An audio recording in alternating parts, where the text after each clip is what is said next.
आज का युवा यही सोचता है कि बिना कुछ किए ही उसे वह सब कुछ मिल जाए जो वह चाहता है। इस विषय पर अक्सर बहस होती रही है कि आखिर कौन बड़ा है, भाग्य या कर्म। मित्रों, इस कहानी की मदद से आइए जानते हैं। एक जंगल के दोनों ओर अलग अलग राजाओं का राज्य था और उसी जंगल में एक महात्मा रहते थे जिन्हें दोनों राजा अपना गुरु मानते थे। उसी जंगल के बीचों बीच एक नदी बहती थी। अक्सर उसी नदी को लेकर दोनों राज्यों के बीच झगड़े फसाद होते रहते थे। एक बार तो बात बिगड़ते बिगड़ते युद्ध तक आ पहुंची। कोई भी राजा मानने को तैयार नहीं था कि सो युद्ध तो निश्चित ही था। दोनों राजाओं ने युद्ध से पहले महात्मा का आशीर्वाद लेने की सोची और पहुंच गए जंगल के उस कुटिया में जहां महात्मा रहते थे।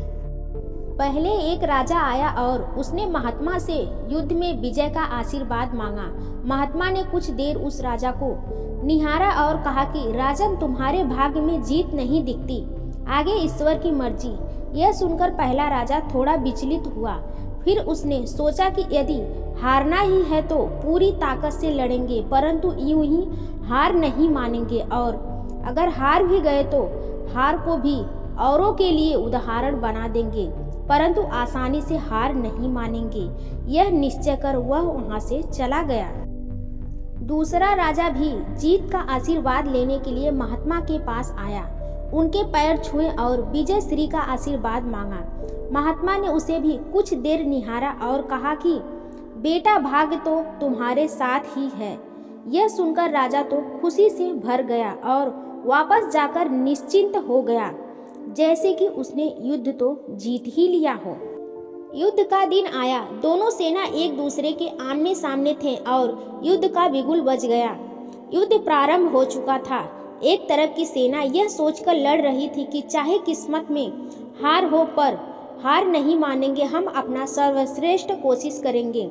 और वहीं दूसरी तरफ की सेना एक निश्चिंत मानसिकता के साथ लड़ रही थी कि जीतना तो हमें ही है, तो घबराना कैसा। लड़ते लड़ते दूसरी सेना के राजा के घोड़े के पैर का नाल भी निकल गया और घोड़ा लड़खड़ाने लगा, पर राजा ने ध्यान नहीं दिया क्योंकि उसके दिमाग में एक ही बात चल रहा था कि जब जीत मेरे भाग्य में ही है, फिर किस बात की चिंता। कुछ ही क्षण बाद दूसरे राजा का घोड़ा लड़खड़ा कर गिर गया, जिससे राजा भी जमीन पर गिर पड़ा और घायल हो गया और वह दुश्मनों के बीच घिर गया। पहले राजा के सैनिकों ने उसे बंधक बना लिया। हम उसे अपने राजा को सौंप दिया। युद्ध का निर्णय हो चुका था। युद्ध का परिणाम बिल्कुल महात्मा की भविष्यवाणी के उल्टा था। निर्णय के बाद महात्मा भी वहां पहुंच गए। अब दोनों राजाओं को बड़ी जिज्ञासा थी कि आखिर भाग्य का लिखा बदल कैसे गया। दोनों ने प्रश्न किया, गुरुवर, आखिर यह कैसे संभव हुआ। महात्मा ने मुस्कुराते हुए उत्तर दिया, राजन, भाग्य नहीं बदला, वह बिल्कुल अपने जगह सही है, पर तुम लोग बदल गए हो। उन्होंने विजेता राजा की ओर इशारा करते हुए कहा कि अब आपको ही देखो राजन, आपने संभवित हार के बारे में सुनकर दिन रात एक कर दिया। सब कुछ भूलकर आप जबरदस्त तैयारी में जुट गए, यह सोचकर कि परिणाम चाहे जो भी हो पर हार नहीं मानूंगा। खुद हर बात का ख्याल रखा, खुद ही हर रणनीति बनाई, जबकि पहले आपकी योजना सेनापति के भरोसे युद्ध लड़ने की थी। अब महात्मा ने पराजित राजा की ओर इशारा करते हुए कहा कि राजन, आपने तो युद्ध से पहले ही जीत का जश्न मनाना शुरू कर दिया था।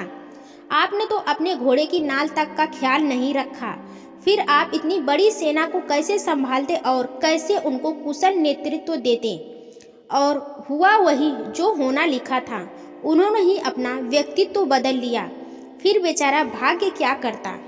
दोस्तों, हमें इस कहानी से यह सीख मिलती है कि भाग्य उस लोहे की तरह वहीं खींचा चला जाता है जहां कर्म का चुंबक हो।